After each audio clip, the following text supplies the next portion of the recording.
This has been a Blazers Broadcasting Sports presentation. Obviously, the opportunity to compete at a high level each and every night. We want to win as soon as possible. I'm just excited to continue to prove myself and prove that we could be a good team as well. For me, it's just that simple. You know what I mean? I'm just locked into what we need to do to get better.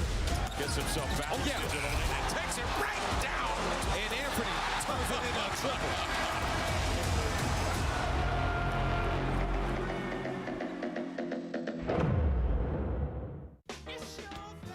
When you need inspiration, it's worth shopping Fred Meyer. For thousands of appetizing ingredients that inspire countless mouth-watering meals.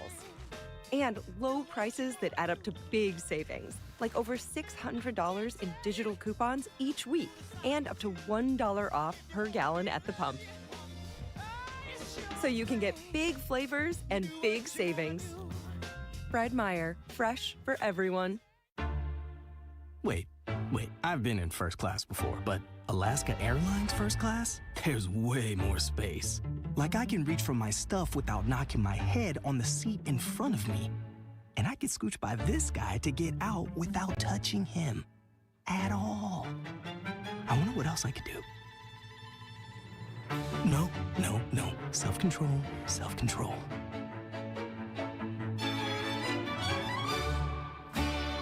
Hey Rip City, looking for an exciting way to keep your kids active and having fun? Sign them up for a Rip City Hoops Youth Basketball Clinic. Whether they're just starting out or already love the game, these clinics for ages 6 through 15 are designed to teach key skills, build confidence, and allow space for making new friends. You love playing basketball. All in a fun and supportive environment. Register today and give your child the gift of basketball. Visit trailblazers.com/youthbasketball.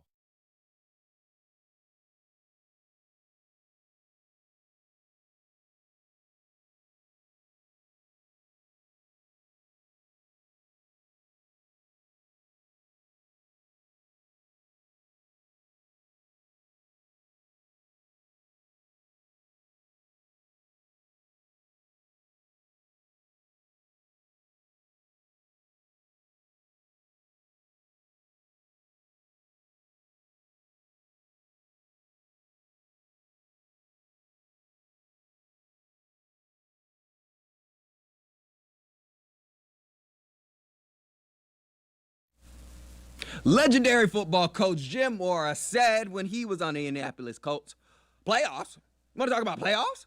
Well, yes, coach, we want to talk about playoffs because the Blazers are kicking tail right now. E-Money, cue the intro. It's the Rip City Wrap-Up, brought to you by Dick Hanna Subaru. Believe in nice.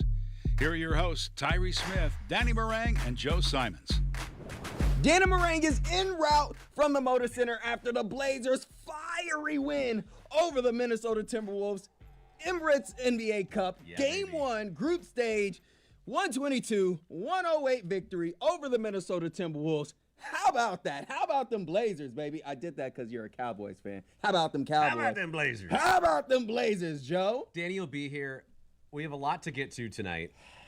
Obviously, a ton of guys had a great game. Yeah. But I want to back up to earlier tonight. He wants to calm down my excitement. Go ahead. No. We're gonna start low and ramp it up. All right, I like that. Maybe you were having dinner with your sweetie or your family, maybe like 6:30. Set up the story. And you're saying, come on, we just got to have some effort tonight. We just got to have some fire in the belly. Mm-hmm. Coach Billups dropping curse words on television.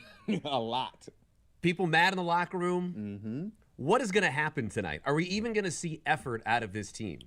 That was a question, right? And to get it in the first half, all right, cool, we're knocking down shots, we're excited. But then you're kind of bracing yourself for the third quarter because the third quarter's been terrible. Mm-hmm. Best third quarter differential of the season. And then in the fourth quarter, Ant Edwards didn't play for the first 5 minutes. He comes back in, and I say to you, Tyree, all right, here's the push. Yep. We're going to see what Minnesota has in them in terms of these last few minutes that they're going to make a run. And at every turn, the Blazers answered every question that you would have in a game like this tonight, and they took care of business. It's the most impressive win of the season. I think we talked about it on Sunday. We haven't seen the Blazers play 4 strong quarters, and we got that tonight. 4 strong quarters out of the Blazers. Ball go and hoop a lot. There we go. Danny Marang said it all the time. Go in hoop a lot. Dude. Who do you want to start with? Can we start with Rob? You want to start with Rob? Can we start with Rob? I love that. I think we should start with Rob. I got a fun stat. Obviously, he was everywhere tonight. Defense, offense, being the quarterback on both sides of the floor. He's the first bench player with a 15-point, 3-steal, 3-block game on 90% field goal percentage since James Worthy in the year 1983.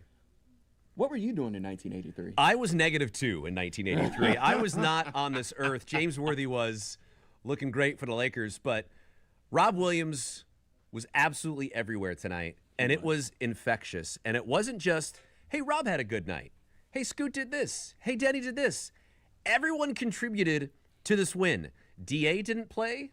Ant went down early, so it required Scoot and then DB Hooper to come in and light it up in the first half. And then when Scoot got his chance in the second half, continued his strong play, picked up the early fouls. I was really proud of the way Scoot came back into the game and contributed immediately because it'd be really easy for him to be down on himself after those quick fouls, right? And you've seen that before, but Scoot, everybody. There was only 3 players on this team tonight that wasn't in double digits. That was Repair, that was Mr. Klingon, and it was Anthony who went down with that chest injury.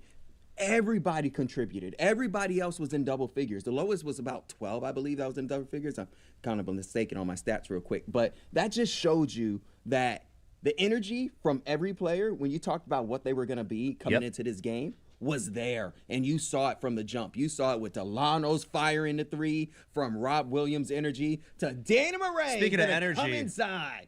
Yo! Speaking of energy, you missed my enormous rant when we started the show when I said he gave a Jim Mora. Ooh, a little playoffs. Playoffs? Maybe NBA Cup.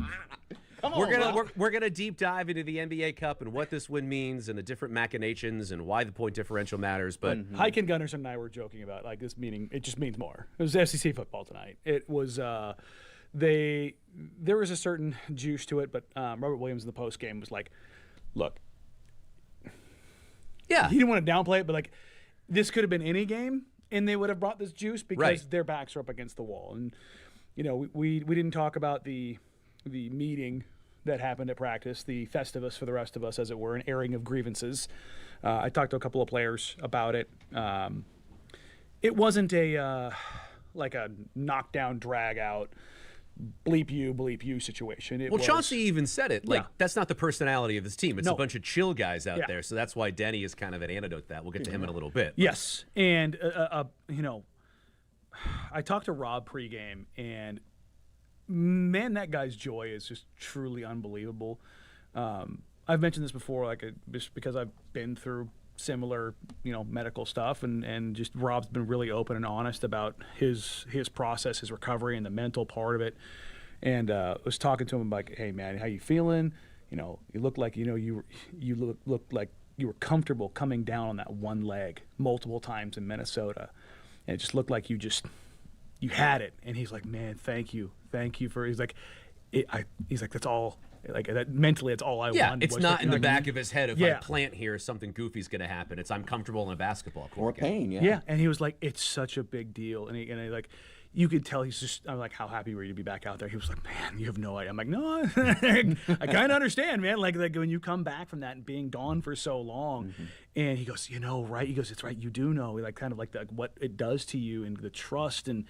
You know, he just had the biggest smile. This pregame, he was so infectious, just joyously. It was like, "I'm just so happy, man. He just kept saying, I'm so happy. And he's a guy that around the league, his teammates love him. Like, love him. It is an infectious level of joy and care. Like, but beyond that, on the court, he is a basketball savant. And it's not just that he's more talented or more skilled. Yeah, he's 6'10" plus with crazy athleticism and shoulders like an Adonis, and he's strong as could be. But it's here. Yeah, there's Jokic in there. Yeah, he is a savant. Now he's more of a defensive savant than offensive savant. But offensively, it's not that he's a great finisher or a great shooter or the world's greatest playmaker, but he understands spacing.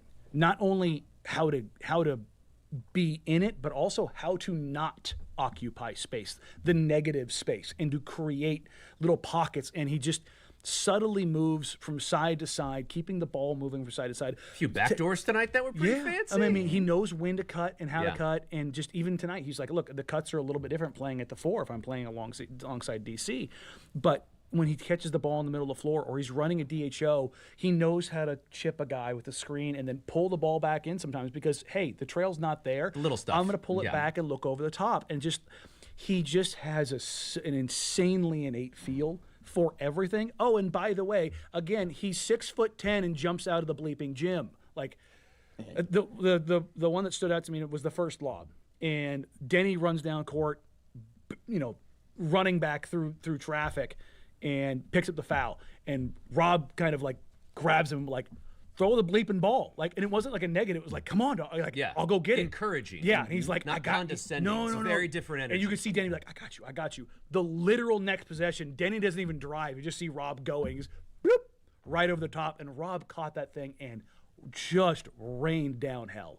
And it was like, that is it. And I asked Rob in the postgame, like, are you developing that chemistry with Denny? And he's like, we see the game very similarly. And I think that's why the Blazers traded for Denny, and it's why they trade for Rob, is they're trying to get big players, defensive-minded players, tough-nosed, hard, grizzled guys, but that have a natural feel for the game and playmaking. Like, the way that they're built this team is we want to get as many of those guys as possible because those are the rarest commodities in the league. As much as they're shooting, now they shot the cover off the ball tonight. My goodness. Ball went in hoop, but it was the opportunities they generated. And one of the things that, without getting into the details of what I told was coming out of the meeting was everybody just needs to do their job. Bill Belichick. Everybody, look, if you do your job and I do my job and it results in a wide open look that we miss, we can live with that. But the process has got to be the process no matter what. It is a little bit easier to execute the process when the ball goes in the hoop. Because it's a positive reinforcement. Exactly. If you knock down a couple of shots, it starts to feed upon itself. And we saw that early in the game. We saw it in the second quarter, the third quarter, and the fourth quarter. It was sustained excellence throughout the basketball game. That Denny 3 was, he put Ant Edwards on skates. That was funny.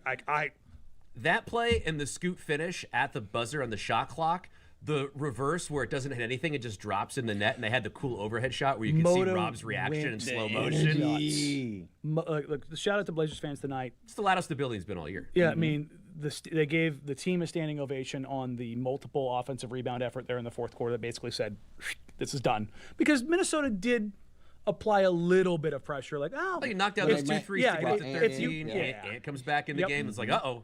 And it was let's brace ourselves. It was Minnesota being, are you going to let us back in this game? Maybe. Surprised they left Ant and those guys in there so long. I'm not. Was that a little bit of? Oh, that was Chris Finch saying, enjoy. No. You made this mess, clean it up. No, we're not putting the backup guys in there. You go out there and deal with this. Finch was chippy all night, including that stupid challenge. What was going on at the end of the game there? Julius Randle acting out of pocket. That's exactly what it was. He didn't like the fact that Tumani Kamara and Denny Avdia beat him up all night long. I mean, look at the box score. He got absolutely run off the floor by those guys. I mean, all you can do is just tip your cap. Look, I mentioned on Twitter tonight, Julius Randle is used to bullying people because he's a big, strong bull in a china shop. And as a player, I think he's a tough, hard-nosed player. Denny and Tu are not about that life. They are not about getting bullied. They bully people. And when you've got 2 of them to just, 48 minutes, baby, buckle up. That's tough to deal with. Can we bring up the Blazer box? I'm so sorry. No, please. I want to bring up the Blazer box right here because Bearman McMushroom, I appreciate you, my guy, because this is legit. Tumani Kamara leads the league averaging 1.4 POG. Pissed off players per game. Look at Ant's face. Just look at his face. College teammates. I know. And Tu got Ant once. He got him on the block. And you could look. Tu will not admit it, I don't think, but it always means extra when they play. Of course, they're friends. Like it's not a bad thing. Like, every other commercial's Ant Edwards when you watch an NBA game. So how could it not mean more special? That's his guy. Yeah. But to the tweet's point, so Tu's rookie year, I talked to probably 10 dozen starting point guards in the NBA. Wanted to get a feel for kind of like what they thought of Tumani because he's picking him up full court, just being an absolute pest. 94 feet of hell. Yeah. He's just, you're just like, you're wearing this 6'8", 225-pound straight jacket for 20 minutes. Rick Pitino's favorite. Yeah, and he's like, I'm gonna get paid. Like, this is what I'm gonna get paid doing it is I'm gonna make your life hell. Buckle up. And I talked again a couple different all-star guards, and I was like, hey, what did you think of Tumani tonight? Like, and they all said some version of the most complimentary, like, he's a bleepity bleep. Like he 100% he knows how to get under people's skin. He knows how to do gamesmanship. And anybody who says 2 doesn't talk, he talks cash bleep all game long. Now, he doesn't start it.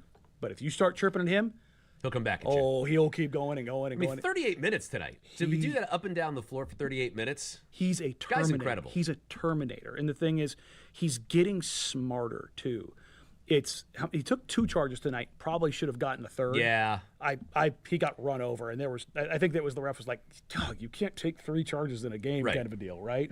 But if you remember when they played the Pelicans, Zion hit him for 3 quarters, over and over and over. 4th quarter, he took the charge, and it was like I talked to him after the game. I was like, this is going to sound crazy, but did you set him up? He's like, yeah. He goes, I was like, my plan was I'm going to be physical with him all game long, and when I need to, I'm going to pull a chair on him. Coach Billups said this there in his press conference about Tumani. Like, everybody wants a Tumani on their team. 100%. Everybody wants it to because we got one. Yeah, because he does everything, all the dirty work that you probably have other stars unwilling to do or be able to do it as well, and he's also going to score. Homeboy was shooting 4 for 4 from the 3. I mean, everyone shot well from 3 tonight. It was absolutely insane. And I looked at it before I walked down the press room. I believe it was 7 players in double figures, and I don't believe anybody finished with 20 or more, right? That's right. Well, Jeremy had 21. He hit the free throws at the end. But he wasn't, again, 19 going into the final, 10 seconds or whatever it was. You just had the most balanced efforts. Everybody chipped in. And, I saw some people like, well, Ant's not out there, and that's why it's running better. I'm like, number one, please don't do that. You sound very stupid. Those first 5 minutes, the Blazers had it going then. I think the biggest part of this, and the guy who needs the most credit in this, is Robert Williams. Of course. Just keeping everything going on both sides of the floor. I think 2 helped keep the tempo up. I think Denny helped keep the tempo up. I asked Chauncey Billups in the press conference about Shaedon, because Shaedon, I hate using the word soft, but he started the game off soft. Yeah, he went to the basket, and it didn't work for 3 possessions. He had Mike Conley in transition, and he just turned it down. Yeah. And I'm like, Shea, you have that's 38-year-old Mike Conley. Mike Conley's our age. Yeah. Dog, you got to go. Like, well, y'all stop aging y'all. But I mean, like, the truth. But Shea's got to go there. And Chauncey basically said, yeah, I mean, I watched what Chauncey said, and I could read his lips pretty clearly, even across the court. It was, you gotta go. So when DA's healthy, how does Rob get on the floor?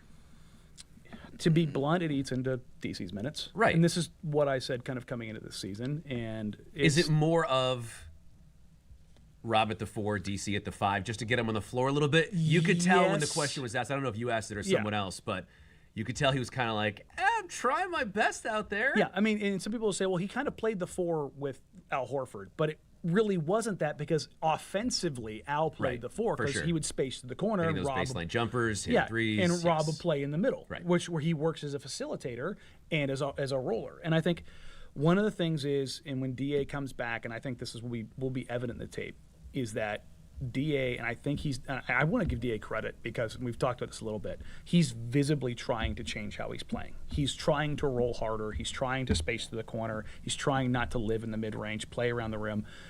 The single biggest thing I think Rob or DA can do when he comes back is look at Rob's tape. And he doesn't have to be the playmaker or anything like that, but just roll hard. Well, if he rolls hard, you see what it does. And it's a big adjustment for DA, because it's not like he's coming into this team as an unsuccessful NBA player. He's been a very successful 20 and 10 guy. NBA player, a double-double machine, and he's being asked to do something different. And like you said, to his credit, he's taking baby steps. Yeah, and for a 25, 26-year-old pro, basically in the prime of his career, to be willing to make those adjustments, that's not a normal thing. Like, most guys don't. Well, they won't. And I don't want to undersell that as much as because it is a real thing, because everybody thinks that everybody kind of finds their way and everyone keeps growing and changing. No, God no. Most players in the league don't. They get to a point. Here's what I've got. Here's how Pay me. I work. Yeah, and it's like this is how I get on the floor. This is how I make my money, and that part of it. You're talking about tens of millions of dollars for guys, life-changing money, and when you ask to deviate from that, you can mess with the bag, and you don't always want to do. I mean, not always. You just don't want to do that. Hope you're joining us after that awesome game. If you're just tuning in, we're talking lots about this hot Blazers team after their 122-108 win over the Minnesota Timberwolves in the first game of the Emirates NBA Cup group stage. But first, let's hear from our sponsor, Dick Hanna Subaru. Joe, what you got for us, brother? At Dick Hanna Subaru, they're all about making the car buying experience a pleasure. Not only does every new Subaru come with a lifetime powertrain warranty, but for a limited time, you'll also get 2 Mount Hood Fusion passes with your purchase or lease. Dick Hanna Subaru, they believe in nice. Visit today and see what makes them different. It's time for a deep dive into a shallow topic. It's TrendBA! It's TrendBA on episode 13 of the Rip City Wrap-Up here on the Rip City TV Network, sponsored by Dick Hanna Subaru. Let's go to the Blazers box with TrendBA, because, yes, this was the first game, but also for Miami. So, context, you see Jalen Rose looking like that because Miami Heat versus the Detroit Pistons. The Detroit Pistons just got the alley-oop in with 1.1 seconds left, and Spoelstra comes onto the floor, calls timeout. They didn't have a timeout, so they gave him a tech. Pistons shoot some free throws, and they end up winning the game, and that was Eric Spoelstra's and them's face after that, and Spoelstra was, he wasn't particularly happy about it. He even said after the game, it was a mental error at the end. I feel terrible about it. No excuse for that. I'm 17 years in. Jalen's having flashbacks. Well, yeah, for those Jalen's having flashbacks. For those that are too young, Jalen Rose was on the Fab Five in Michigan when Chris Webber did the exact same thing. Destroyed friendships. Cost that NCAA championship. Yikes. Oh my gosh. Listen, guys, that was You hate to see it. It's such not a great. stellar organization. Listen, it's a great coach, an He amazing is. coach. It's supposed One of the best. One of, if not the best, and great dude, and Portland local. And, So and he's a Portland local, so I had to talk about it. I feel for Spoels on that. 17 years, and you lose a game like that. I think you hate to see it. you do hate to see it, but he's having a good Danny time. loves it. It makes sense. It makes sense. Well, we could talk all about that, but I think we should talk about how did this happen for the Portland Trail Blazers getting this W 122-108 win just after that crushing blow on Sunday, 45 points. It was talked all the way until today about what was this team going to do. This isn't the right way to tank. You had fans talking about, wait a minute, hold on, this isn't exactly how to tank. So, guys, how did this happen? I honestly, when I got there, just talked to guys, was in the locker room pregame, and the vibes were good. And then this sounds corny, but you can tell when they don't have the juice, and it's just when you're around guys enough, and you just know. And I talked to Rob extended pregame. I talked to Denny extended pregame, just to kind of get a feel of where things were at. Because I think those guys are kind of like their emotional leaders, even though Rob hasn't been around because of the rehab, and Denny's still new to the team. It was interesting because talking to Denny, I was like, "Hey man, how are you doing? What's going on?" Rough start. And he's like, shots aren't going down. Denny's such a great guy. He was just like, he goes, "I'm not going to blame anybody in here." He goes, "I'm not going to point any fingers. That's not how I am. That's not how I was raised." And I'm like, "It's all on me." He goes, "And I'm confident I'm going to get there." But the thing about this is, he's like, "Look, it's not just me moving or changing teams. I don't know the trainer. I don't know the chiropractor. I don't know the massage people. The good takeout place." Yeah, no, he's like, "I don't know where to eat." And I was like, Mm-hmm. he goes, "I'm not making excuses. It's just a lot." He's like, "I'm 23." It's like, this is like, you know what I mean? Like, he's still like, he's a kid. Yeah. He's emotionally and mentally very mature, but he goes, "No one's harder on myself than me." Like that, he goes, "You're not going to find that." And he goes, "I just need to find a spot. Like, once I find my spot, I'm like, you saw the confidence that he played with tonight. Absolutely. The downhill, verve, if you were. He just had the juice, and then Rob had the juice. Like, everyone had the juice. And honestly, after Ant went down, and to be fair, it's kind of a scary fashion. Like, his teammates, I don't know if the cameras picked it up, like, we're like, hey, is he okay? Because on the camera, when I was looking at the feed that I have next to me, it looked like they were looking at his hand and wrist. But you could tell he was kind of crumpled over and sort of grabbing his chest. And but it looked like they were like, I thought that it was checking his pulse. And when I thought that, I got a little scared because you think about that, you start thinking about like LaMarcus with what I believe was Wolf Parkinson White that he had, and you kind of like, oh. And Ant was very clearly going through it after last game. He was emotional in the press conference, and you just kind of wonder, like, oh God, but I been told that there's a little bit of a virus going around, so maybe he's a shortness of breath just because So Chauncey did all of so they all ran all the tests, and they came back clear, but they're going to do some more tests tomorrow just to see where he's at. But that can be kind of a scary moment. It can kind of take the life out of things, but it didn't. And you got some emotional leadership, I think, from Denny, from Rob, and I think those three guys are kind of becoming the emotional core of the team. Mm-hmm. They are, but I think it was really key when Ant went down. Clearly, the depth chart at point guard changes dramatically. Oh God, yes. Scoot came in and had a nice couple of minutes. It's his best shift of the season. Knocks down the open three, gets to the bucket, and then the Wolves kind of bait him a little bit. And he gets 2 fouls on one possession. He has 3 fouls, and it's like, first of all, come on, Scoot. You can't fall for that. But DB Hooper comes in and knocks down 4 threes in the first half. So 4 of 6. He continues to do that. And even though the supporting characters were obviously key in being the focal point of the defense and live ball turnovers and really pushing the pace, I was really proud. I mean, it sounds like such a corny word to use, but I was really proud of Scoot the way that he came back in the second half after the foul trouble, after his replacement, played really well. It's very easy to get down on yourself in that situation and to kind of say, well, everyone else is playing good tonight. It's not my night. But he was able to do that. And aside from a few plays where the Blazers tried to slow it down a bit with about 6 minutes left in the fourth quarter and play in the half court and bleed the clock, and it got a little bit wonky. They were, honestly, you know what they were doing there? They were trying to buy time for Rob.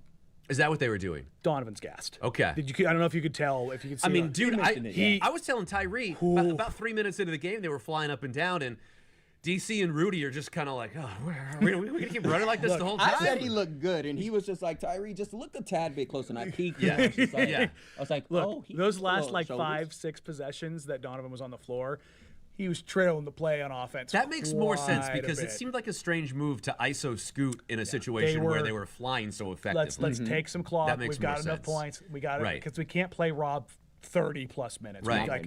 We got to buy him some time. And like they could have gone to WAP, but they were with Rudy on the floor. They're like, you might get killed on the glass. Look, I love WAP, but he's 6'9", Rudy 7'1". But I thought Donovan played well. You saw why he can't play long spurts yet. 21 minutes tonight. And that's a lot of minutes. I would say probably 3 of those minutes weren't good. And that's the thing is they don't want to play him without good minutes. And that's why I've said 18's kind of the cap for him right now. I remember you said 15 to 20 was probably the best. Yeah, and 20's kind of like, because then his play will probably start to get a little sloppy. Yeah, and that's where you saw the fouls. Saw him pick up 2 where he's reaching, and when he got his 5th, I heard some people around me like, "Oh, you got to take him out. We got to take him out." I'm like, "You can't. You got to buy time for Rob. He just checked out." Well, and not to fully go into tomorrow's preview, but Minnesota's here tomorrow. Yeah. DA was out tonight. Rob is a bit of a question, so it may be a bit of a. Rob wants to go. Rob wants to go. That was the inference. Yeah, Rob wants to go. He didn't want to say that in the press conference, but you could tell it's like, man, I'm flying high right now. I was just 9 of 10 from the field. Rob wants to go. Running around everywhere. Yep. Me and Denny are running mates now. We got to keep this thing going a little bit. Saying he got to, play it well with this injury. And you Look, understand Rob is campaigning the trainers right now. Sure. He's 100% in there going, I feel good, guys. Did you see me? I didn't check my knee. Everybody got a little scared because Rob came off the floor in the second quarter, went straight to the locker room. And I was like, oh, God, you've got to be kidding me. Yeah, you tweeted about that. Multiple, Well, I mean, every time I watch Rob leave the floor, I'm watching, does he go sit down? Like, okay, That's let's, fair. and I saw the trainer go with him. I was like, you got to be kidding me. Please be good. I went down and talked to some folks at halftime. I'm like, yeah, no, he got smacked really hard in the face on that and one. I was like, yeah, smacked really hard in the face on the one that they didn't call. Yeah. Tony Brothers, can you not be awful at your job? I'm begging. Well, it's so funny because Hopefully they're watching right now. they had that play, and Rob had a monster dunk, and he I thought no-sold it, but then when they showed the replay, yeah, he got hit right across the face. Hammered right across. And it's not even like he kind of sneaks a hand in there. And that's where I was like, and they played it on the review, and everyone around me used every expletive known to man. Like, how do you not? Honestly, it's the same thing as Jeremy Grant getting thrown to the ground by Julius Randle at the end of the game. I was like, Chauncey, number one, be petty and challenge that for Chris Finch being petty. Like, knock it off. I heard a few Timberwolves fans like, well, Finch only did it because the margin of victory, because the NBA Cup. I'm like, oh, no. He did it because he's being petty right now, and he's getting dog-walked. Stop it. But Chauncey doubling down like, I can do this. Yeah. Goes over there because it was clear as day. Like, Julius Randle literally wraps an arm around him and goes, and then kind of stood over him. And JG because I don't think Jeremy would ever in his life get in a fight because he's just too cool. Such a flatliner. But he was just like, come on, dude. Like, what are we doing here? Yeah. I want to give Jeremy some love tonight because he was good. Look, he was 5 of 15. He was taking the most shots, right? Mm-hmm.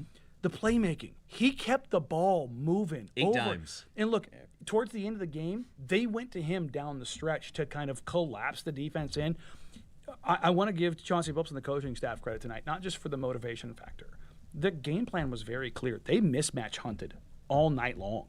Yes, they pressed early and then often and kept the ball moving side to side, and they played this pretty basketball. They hunted Mike Conley and Nickeil Alexander-Walker mercilessly with bigger guys. It was they played fine Mike Conley over and over and over again, and it breaks my heart because I love me some Mike Conley. I think Father Time might have snatched him. Sure. It's just not. It's Comes just for us all. Look, undefeated. Russell Westbrook also entirely cooked. It's just, look, they may have a game. Any chance you can get to just throw Russ under the bus, it's not going to matter because Jokic is putting up 50, 15, and 15 every putting night. up crazier numbers than he's ever put up. Danny knows I love Russ. I'm a Russ fan. Look, but he makes sure I hear it. Look, he plays hard, but he's an MVP. He's got nothing left in the tank. It's about that time. It is, and it's okay. And that's the thing is, like, LeBron's the one of one. Everybody else, you're cooked. But for Jeremy, something we've talked about is his struggles finishing around the basket, and he did have some of those tonight. But he also has some incredible finishes. He did, and he was also 9 of 10 from the free throw line. So if he can get to the basket and get to the line, which the Blazers did tonight, and they pulled a Bill Schonely, they made their free throws 18 of 20 at the free throw line tonight. That was a key to the victory as well. Not only going 56% from 3, which is going to help, but going 18 of 20 from the line. Getting those attempts and then knocking them down was a big key tonight, Tyree. And I also just think the overall energy from the team. Oh, dude, start to finish. I mean, we were talking a little bit at the halftime, like, all right, if this continues, they're going to get this game. And their energy, not from 1 second, Danny, dropped at all. And I thought it was just one of those things that, and you both played sports. You guys understand what it's like to lose just a game. That's probably very important, whether it's on the diamond, whether it's on the gridiron. Yeah. Sunday was actually important. It was a lot more important than people think, just to gain that momentum and that confidence continuing. Well, and you made the good point, Tyree. It was not scary time, but I think when Minnesota hit those 2 threes to cut it from 19 to 13 and then a quick timeout from Chauncey, it's like, okay, so I'll take a deep breath. And you turned to me and said, all of a sudden, we got to win this game, which is so interesting how quickly things can turn. I started the show, Danny, by basically saying, look where we were at 6:30 p.m. tonight. And where we are now, up 13 in the fourth quarter against Minnesota in an NBA Cup game, when everyone was saying, blow it up, fire the coach, we gotta change everything. Oh, you mean the fickle nature of fandom? And then it turned into, if we don't win this game, I don't know what I'm gonna do, because we've played so well and we got to get it across the finish line. And there was never really a scary moment. It never got below 10 points in the fourth quarter. There was never that run for Minnesota. The Blazers were always able to make a big defensive play, run it down the floor, and convert on the offensive end. Do something to keep Minnesota at bay. And when you have three-point shooters like Naz Reid and Anthony Edwards on the other side of the floor, to be able to do that is very impressive. Yeah, I started. I won't tell Danny. So the game was going and they hit those threes, and he didn't see me, but I gave him that side eye. That's that nervous side eye when you with your homeboy or somebody says something and Andrew, you're like, and I got nervous. Here's the thing: is at halftime, I should say this. Run it back to the beginning of the game. Kind of talking what you're talking about and where everything was at 5:30, and I'm talking to scouts from other teams and execs and agents and kind of get a feel for shaking hands, kissing babies. Yeah, the same thing I do every game. You kiss the babies. Yeah, you get a feel for what's going on in your world. What do you think's going on over here? What's on? It's like high school. It's just gossip, endless amounts of it, and we love it. Nobody loves talking more than people inside the NBA. It's hilarious, but there was a lot of Billups is probably going to get fired, huh? Like if they don't go out there and at least compete, right? I'm like, and the staggering people, everybody's like, yeah, he's gone, right? Like I'm just like, oh, we'll see. I'm like, it feels like they've got some juice tonight. We'll see where it goes. But like the prevailing wisdom and thought was like, yeah, that was really bad on Sunday. Well, I talked to my mom about the same time, and she said, Joe, why is that coach swearing so much? And I said, well, he has good reason to do it. And I don't. First of all, Chauncey, great job tonight. Mama Simon's not a fan of the swearing. So just so you know that. Probably clean that up a little bit. But it obviously was effective. And I know that we can look at this and say, okay, the NBA Cup was a part of the motivation. I think Danny made the really good point. This could have been any night following that just horrendous effort that we saw the other night. Yeah. And you were going to get a bounce back, right? There was going to be some sort of bounce back. The fact that it happened to coincide with a game that has more importance than usual, I think is a bonus. That being said, the Blazers are now 1-0 in group play in the NBA Cup, and they did get a plus 14 differential. And the reason why that matters, folks, is that's the second tie break in the group stage. So, which they did move down. Right. Last year it was the leading tiebreak, and it led to some ruffled feathers. Sure. As it were. Was it Boston that ran it up? There was one incident I believe specifically. It was either that or it was Indiana Milwaukee. I think that might have been it. Where, like, what do you like? We're breaking the golden rules. Like, no. Like, this is purposeful. This is the thing that matters. Like, you don't put it in there. It's an aggregate. Yeah, and so over the 4 games is the second tie break. Yeah. So basically, real quick, and I know they talked about it a lot on the broadcast, you play 4 games over 2 weeks. If you get the best record out of your group, you advance. If there's a tie, head-to-head record. If there's a tie beyond that, then it's differential. They take 2 wild cards, best on the best record and best differential. So basically, if Portland keeps winning, they go to the knockout round. If they win the knockout round, pack your bags, because we're going to Sin City in December. And we ain't sleeping. woo! All-nighter, baby. No. They're paying? They're sending us all? They just might. I thought he was about to say We'll have something. to ask management. Let me tell you something. Live on location in Las Vegas? What do you think, baby? I was waiting on Danny. I was like, is he going to say, well, let's discuss that. It's for work. I can do a radio show from Las Vegas. It's doable. All right, there we go. Make sure to continue to join our conversation using the hashtag RC Wrap Up. About 13 minutes left on our show. Let's get to that tag board. Let's see what they're saying on the social media just about this amazing Blazers team on the... Here we go. The Blazers being like 3-10 on the season, but winning the NBA Cup. You know what? Oh, from you. Shout out Yuchi, man. Yeah. You want to know something funny? I feel like that's how some Lakers fans felt last season when they got it was called the in-season tournament at that point. I love how they forced him to put a banner up. It's great. The Lakers have 17 titles, and they forced him to put a banner up. They won the NBA Cup and didn't finish the season with their coach. They have a new coach now. Darvin Ham, NBA Cup winner. Salute. Undefeated. Put that on the resume. Yeah. That's at the top of his LinkedIn profile, I think. Salute. It's his pinned tweet. That's his thing. It's his pinned tweet, right? Yeah. I know. Well, you know what? I think it's time that we hear a little bit from our sponsor, Dick Hanna Subaru. Joe! Hey. What's going on? Oh, hey, did you hear that Dick Hanna Subaru is giving out Mount Hood Fusion passes, Tyree? I didn't. Tell me more. Oh, they are. You get 2 passes, plus every new Subaru comes with a lifetime powertrain warranty. Wow. They believe it nice over there, huh? It's a perfect time to grab a Subaru and hit the slopes. Do you want to go this weekend? This winter.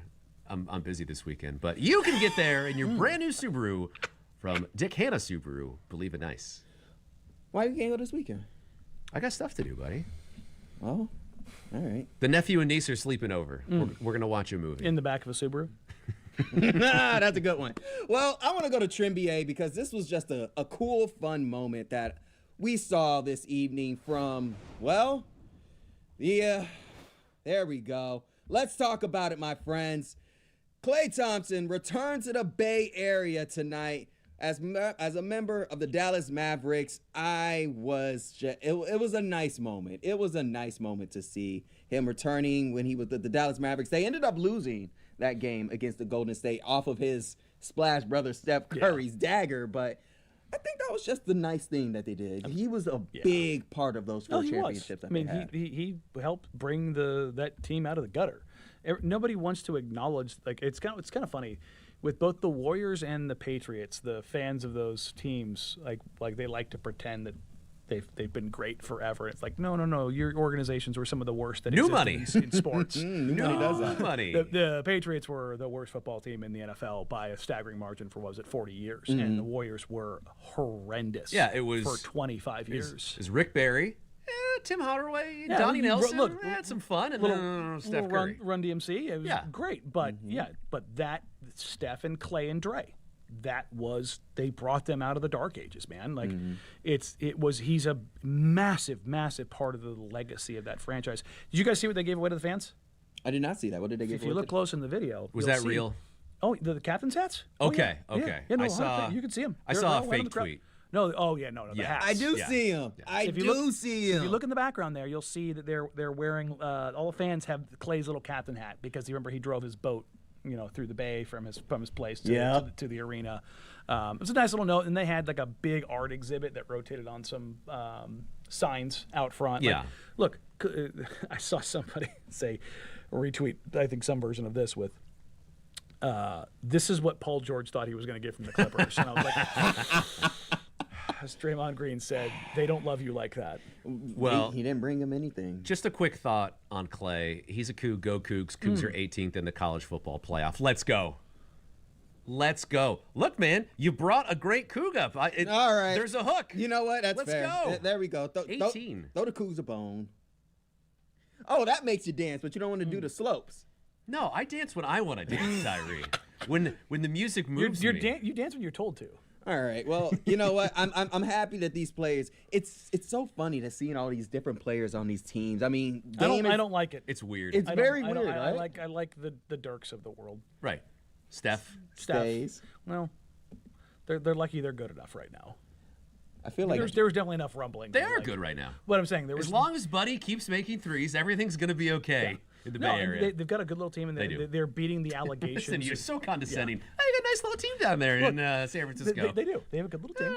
Fun for the But Silicon guys. Emphasis on the little because Yeah. they have no size. Yeah, And true. that's the thing. It's like, Yeah. can they keep this up without having any actual size? And can they enforce their level of play or their style of play in the playoffs? There's going to be a losing streak that occurs. They're going to go cold at some point. Well, It's I mean, like when they lose 4 or 5 in a row, what's that going to look They like? won with Steph out. He was out for what, 2 weeks? 10 days, impressive. something like that. And Yeah. they found a way to cobble together enough offense, and that was the question kind of coming into the season. So, but yeah, this is what you do. Clay's an NBA legend. He's going to be a first ballot Hall of Famer. He's a top 5 shooter in NBA history.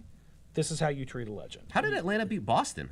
Jalen Johnson. gosh. You see this? Yeah, Jalen Hey. Johnson went full demon mode. And Joe, I don't know if you heard, it just means more in the NBA Cup.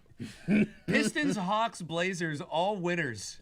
Day one of the Just NBA means more, Cup. baby. Look, I know SEC is filing so many complaints it's right fun now. to be trite and condescending about the NBA Cup. I've done it myself. But you have basketball games during football season that mean a little bit more. Look, it helps. it It helps does. a lot. Yeah. It does. I have been a proponent of doing anything you can do to add additional juice to early season games. Totally. Everybody's like, oh, it's dumb. It's like, well, is it?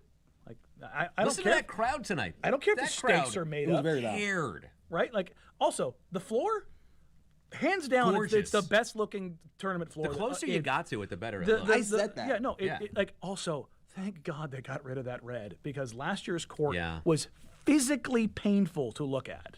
You see, it's coming from Aaron Fentress. I'm kind of digging the Blazers in-season tournament floor. Yeah. Listen. I'm sorry, guys, if you saw me doing that, it's because I'm blind. So I squint in. Yeah. That floor was really nice. Can we bring up the Blazer box, actually? Because I want to show this. I want to show them a little bit. This is all of the courts from all of the NBA teams. Boston's is horrendous. Yeah, I know you can't see that, Joe, but I know the viewers at home can see that, all right? Boston's is absolutely horrendous. I don't know if you guys caught that game. Yes. You can see the parquet lines, like, through the green, and it's an abomination. God, I hate how good the Lakers is. The 76ers was an assault on my eyes. What, because it was all blue? It's just so much blue. Is that too much? Oh, it was over. Like, it's just bump, bump, bump, bump, just hammering you in the face. Knicks is pretty orangey. See, that's what I wanted to actually ask. And we could talk about this, too, because the NBA Cup isn't ending, all right? The last game for the Blazers. It just keeps going, baby. Stuck with it for a while. Yeah, Emirates NBA Cup, their last game for the group stage is actually December 2nd. So we'll be able to talk about this a lot. So I definitely want to hear from you fans. What you guys think about these NBA Cup floors? Listen. It's really hard to compete with the NFL. We already know that, especially when in NFL, during the season when basketball comes on. And the college football playoff now. Exactly. Yeah. This is when the NFL teams are making their runs, their trades are happening. So for something like this to be able to be brought up, to be able to just give the NBA an extra niche for why just you should a little watch. bit of juice. Just a little bit. It's something. Yeah. It doesn't have to be this overall impeding thing on the whole season, but it does give you a little bit like, all right, I don't really have nothing to watch on this Tuesday or Wednesday, but the NBA Cup games are on. You know where my mind goes, Tyree? It's like, it's a lot of work to change that floor. Like, shout out to the workers. They're already ripping that thing apart and putting the new floor in. Mm-hmm. Like, that's a lot of work. I'm very impressed that they're able to do it. Shout out to everybody working hard at the Moda Center to get us the new floor out there. Because they have to replace it for tomorrow's game. Yes, they had to swap it out immediately. Exactly, right? Yeah. It's not an NBA Cup game tomorrow. Nope. A regular season Is it a good game. time to talk about what tomorau's game is going to be? I think it's so. Minnesota Timberwolves at home. Do we have to? Again. Yeah, we because can just talk about it after the game tomorrow. I think Ant Edwards is going to scorch the ground that we all stand. It's only a 9-point spread again. Oh my gosh. Really? I have a reeling suspicion that Chris Finch just gave his team the same exact speech that if Chauncey Portland Billups gave on Sunday. I will tell you what, if Portland is competitive in that game tomorrow, that is an impressive coaching job. To be able to do that to Minnesota and embarrass them the way they did on our floor for the NBA Cup with a lot of eyes on it, tomorrow is the get-right game for Minnesota, and if Portland is able to keep that within single digits within striking time, that's a hell of a job. Yeah, and I think DB Hooper. Look, he better be hooping tomorrow. He's got to be. He better be hooping tomorrow. Again. and unfortunately, you have to kind of look at things. They may be without Robert Williams. They Yeah. may be without Anthony Simons. They may be without DA. DA. That's a tall order. It's not an insignificant amount of people not playing. You look at what it took for Portland to win this game tonight. I mean, Oh, they it's- had to have they- one of they the were best shooting insane. performances in the NBA season so far. It's one of their best performances shooting as a team ever. Yeah. Like that, the 3-point. There was one point in time I looked down, they had 17 threes and they had 34 makes, and I was like, half their makes are threes? Yeah, there was a pile of Haber stats after the game about how good this performance was. At one point in time, it was basically like the best 3-point shooting performance we'd ever seen, based on, or at least on like 30 attempts or something like that. It was terrifying because it wasn't like they were rattling shots in. They were ripping the nets. Mm-hmm. It was just, you thought everything everybody shot was like, you heard the, like when they missed. It was like, because the expectation was that ball's going in. But I have a reeling suspicion that you're going to get, to be blunt, Ant Edwards was awful tonight. Yeah. He was, you want to talk about just bad effort and going in and out. Like, I heard some NBA folks mumbling some stuff that I can't say on TV. He was over it breath. pretty quick. The first 5 minutes. Like, he was. Now, and part of this is, I think that, number one, any team that comes west and comes to Portland, number one, it's usually a long trip. Mm-hmm. Usually it's either the very beginning of a long road trip or the very end of a road trip, just because geographically where we're at. Mm-hmm. But also the idea of like, hey, it's a back-to-back.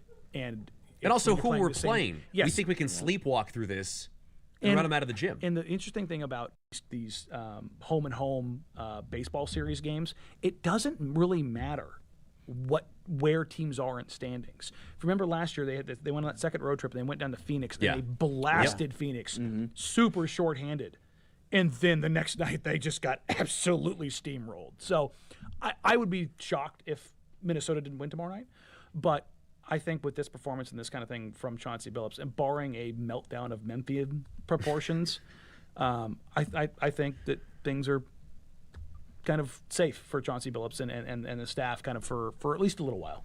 Do they get win number 5 of the season tomorrow? No. We'll see. But they got win number 4 tonight, 122-108 over the Minnesota Timberwolves. Sleep well tonight. Sleep well tonight, winners. And that is how we're going to close the show, baby. Sleep well tonight, winners. Portland, you are a winner over the Minnesota Timberwolves. Episode 14 of the Rip City Wrap-Up is tomorrow when the Blazers host the Timberwolves, 7 p.m. See you then.